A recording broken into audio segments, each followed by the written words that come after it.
Robert, tell me about Close to Me. My least favourite video that we ever made is not to look at, but the actual day that we spent shooting it. So I made the mistake. See, with Pat, sometimes he takes things very literally, and I said this song's supposed to communicate like a claustrophobia that would exist if you were in a wardrobe with lots of people that you didn't really like, and you're on a cliff edge. But you with the band, I mean, they're all people... I know that. And so he put us in a wardrobe on a cliff edge, but I mean, he didn't actually put us on a cliff edge, but he went better than that. He dumped us into a big tank full of hundreds of gallons of water that had been sitting in a fire. The only way you could get the water was to have a fire engine. It had been in there trying to get rid of you for over 2.5 weeks. Well, he wasn't, but when we were in there, because it was quite cold and everyone had been safely drinking again, you can imagine what was going on. It's really revolting. So that's why it was my least favourite. In fact, everyone was ill after that. No one was sick in the wardrobe? No, although it's pretty close to it, though. There's some things which are worse than sick, but then we don't want to talk about that. Because this is TV and we're clean. But when you were actually filming it, were you actually around when it was going over the cliff? No, because that was done early in the morning. The only time they could get permission to do it was when there was very few people around. And my sort of devotion to the video doesn't stretch to getting up at 5 in the morning. What time do you normally get up? I very rarely get up before midday, but then I don't go to bed before 5, so I live sort of the wrong way around. I've just grown used to it through work, mainly. What's that, through being on the road? Hello. Not really, just through mainly through studios, because we've always worked at nights in studios. I just prefer it. I like being able to walk outside and there's not many people around, whereas if you work during the day, particularly in London, there's always a lot of people. And, you know, Close to Me, what's the actual song about, the song itself? That was just like days when you wake up and you just wish at the end of the day that you hadn't, because you haven't done anything. It's just been a trial. God, let me out. Come on, back out the cupboards now. We're back in here with Robert Smith. Now, Robert, I did like your hair in that video. I didn't. That was awful. I don't like it now either. Why not? It's too... I don't know. I like it. It's good length. It's good length. It's too long. I cut it all off last year because I reached the same sort of state of mind I'm in at the moment. It's too much trouble and it's so hot and it's sort of... Who cuts it? It's only through vanity that I keep it long. Who cut it all off? Anyway. Mary? No, I did one night. And I got up the next day and I didn't remember I'd done it. It wasn't a very horrifying experience. I must admit, when I cut it, I regretted it for about 5 weeks, but then it sort of grew back.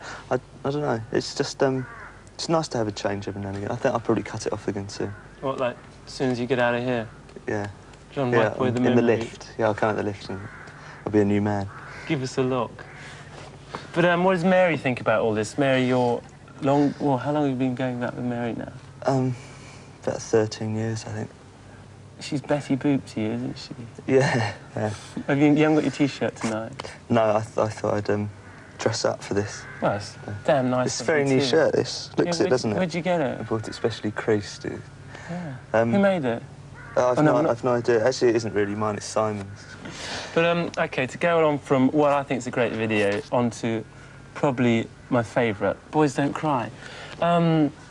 Now, this one, you've got yourself lined up with what looks like your nephews or something. Yeah. No, we wanted... Because that was the original line-up of the group. It was me, Lawrence and Michael Dempsey playing bass, and we hadn't seen him for a long time. And I thought, as we were re-releasing Boys Don't Cry after a period of, like, 6 or 7 years, and we'd never made a video for it. When did it first come out? Well, it was, like, the second single we ever released, I think. It's like about 1979. It's quite weird to sort of have a single that you released that long ago and then have a success with it. When we first released it, I thought it would do really well, and it didn't. And then when we've re-released it because of the singles album, and I re-sang it, I just wanted to make a film that would go with it. And it just proved the point. It wasn't the song, it's just like the how people perceive the group. But that's obvious anyway. So we just wanted Michael back. But when I looked at the three of us, it just looked really stupid to sing that song. Where did you get the kids from? We just invited a load of kids of a certain age along to a dance studio, and we had them all sit down and drum, and then Lowell picked out the one he thought most looked like him. I mean, he flattered himself, because if he really had picked someone out who looked like him, well, no one exists that looks like him anyway.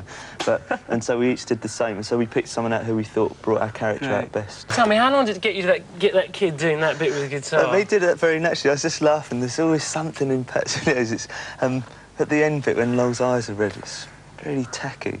It's like that bit out of Star Wars when they're all in the bar. But you did that in between days as well, didn't you? Yeah, he always throws something in, knowing that I'm going to loathe it. It's his way of getting so who has, I mean, out of the band, who has the final say when it comes to videos, then? Well, we all agree up to a point, and I sort of end up deciding. I usually do, anyway. Mm-hmm. The others are too lazy. Because you didn't do too badly out of that. I thought, the guy that you had representing you was, he looked quite cool, I thought. It wasn't... Yes, cooler than I did at that age. Well, you see, so Lowell wasn't the only one who made on there. Yeah, it's true. But what's all this bit with the sort of like, the hands and Kama Sutra and stuff? Again, I don't see all the touches. We get like the basic idea for it, and then Pat just like uses his imagination, I suppose. He just interprets it. He thought that when I was that age, I would do something like this. Yeah. Yeah. What is it about you? You ought to do a follow-up interview with Pat about the Cure videos and why. Watch this space. Yeah. But what led him to think that about you? Do you reckon? I don't know. I insisted that when I first started, when we did Boys Don't Cry, I used to get savagely criticised for not moving at all. I mean, I used to be immobile whenever I was in public. Oh, right up until me, in fact, really until the group broke up around about 1982, and I went off and joined the Banshees. That sort of brought me out of my shell, really. Yeah. I mean, I used to stand like... became a wild and crazy guy. I thought even just moving my right hand to play the guitar was pretty demonstrative. That's good. You prefer doing this to, like, magazine interviews and stuff like that? It's infinitely more fun. Why is that? Well, I think it's mainly to do because, like, you're being seen as well, see? And so you can, like, put across a personality. When you're doing an interview with someone... words into your mouth. No, like, if you were just sitting there and asking me questions and then you were going to go away and write what I said, it's like, I don't know, it just all seems very convoluted. And usually it ends up with the interviewer trying to put across their perception of a person, so at least this way people can see firsthand how foolish everyone is. Exactly, we're all fallible, aren't we? We all make mistakes, don't we, Michael? Well, anyway, this is the moment I've been waiting for. I mean, we're coming on to the fabbest video in space, so if you're going to make a cup of tea, don't. Just sit down, stay there. We've got Why Can't I Be You Now? Who's the Monkees fan? We all are, I think, except for Paul. I don't think Paul really likes the Monkees. It was, what it started off being, this video, was just that we wanted to do a sequence. That's it. We wanted to be 5-star in this video to start off with. And this is what we thought that 5-star looked like, because none of us are very up with when we saw 5-star, we thought, grief, no, we don't look a bit like them. No, we just wanted to do some dance routines because we'd never tried it before, so it was and then it just turned into we were very self-conscious when we were practicing them, so we suggested to each other that maybe we should dress up this time. No, because we'd like, that it only has a certain limit, really, for what we can do. We couldn't really have very much social drinking on this video because it would have hampered the dance steps. In fact, it ended up that we did, and you can probably see, that we were... I mean, we're tighter than 5-star anyway. We don't look the same, but we're tight. This definitely runs away with that video. It's the only one of us that doesn't look like they're on strings. Who's the guy who gets flung about like a beetle? Oh, yes, Lowell. Lowell Hurst, as you refer to him. It is Lowell Hurst? Lowell Hurst, yeah. He also gets the Humpty Dumpty. He gets persecuted in every single one of the videos. If you like, that's the theme that runs through them all. His constant persecution. I think it's glorious. Yeah, he had a strobe light strapped to him inside the Humpty Dumpty outfit, and it sent him completely berserk. It's good. What, is he an epileptic? He is now. Yeah.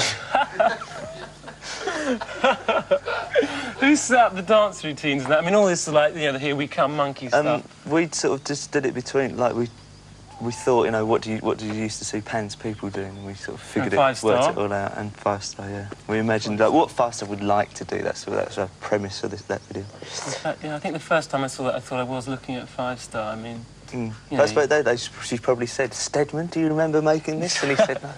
Well, I don't know. Was it Lorraine? I don't know. I'm surprised I knew. You're not a closet 5-star fan, are you?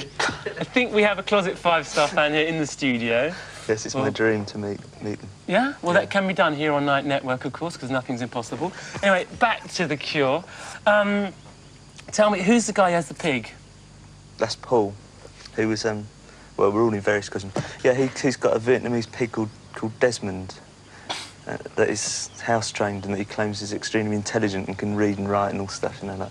He lives in a totally inaccessible place, so no one can ever prove him right or wrong. Does Paul live in a totally inaccessible place? Yes, in fact, most of the group live in totally inaccessible places, except for me. Whereabouts do you live? I live in London. What, you don't live in a castle or anything? No. You I live in a basement. You live in a basement? Actually, I shouldn't point out my face. It's a very nice basement. It's bright white. I thought that place in Catch, you know, the video Catch, I thought that was your pad. Oh, yeah, that was my house. That's your house on the Riviera, That belonged to this 94-year-old woman harpist that used to... Yeah. Hey, you're going to jet off to that 98-year-old harpist's house again, though, aren't you? Actually, she did love me, I must admit. She taught me how to play harp, you know. Did she? Yeah. How long were you there for? 3 days. You're a quick learner. Yeah. You're good at that sort of thing. No, but I mean, like, isn't it all like that with The Cure now? Now that you're sort of chart success, you've got this gig at Wembley, yeah, you've got everything film. changes. The whole world changes. It becomes really colourful. Of course, it doesn't. Everything stays Look exactly up to those lights again. You've got that dazed look in your eyes. Stays the same. No, it doesn't really affect what we do as a group. I just like what we do just because I enjoy it. We're sort of lucky in that other people like it as well. What does your music mean to you? I mean, is it quite a serious part of your life? And most it's a part of life. Some of it is. Some. I mean, the songs that are serious, and the songs that aren't. Yeah. I don't take the whole thing as... I've never really taken it that seriously because there's so much nonsense. Where do you see them? Where do you think you're going to be going next? Where you're heading off to musically, emotionally? Marriage? I don't imagine so. No. Musically, I think that whatever we do next will be very different to anything that you've seen so far. Well, it's always been like that, though, hasn't it? Yeah. Well, I only get motivated to do something if it's going to be different.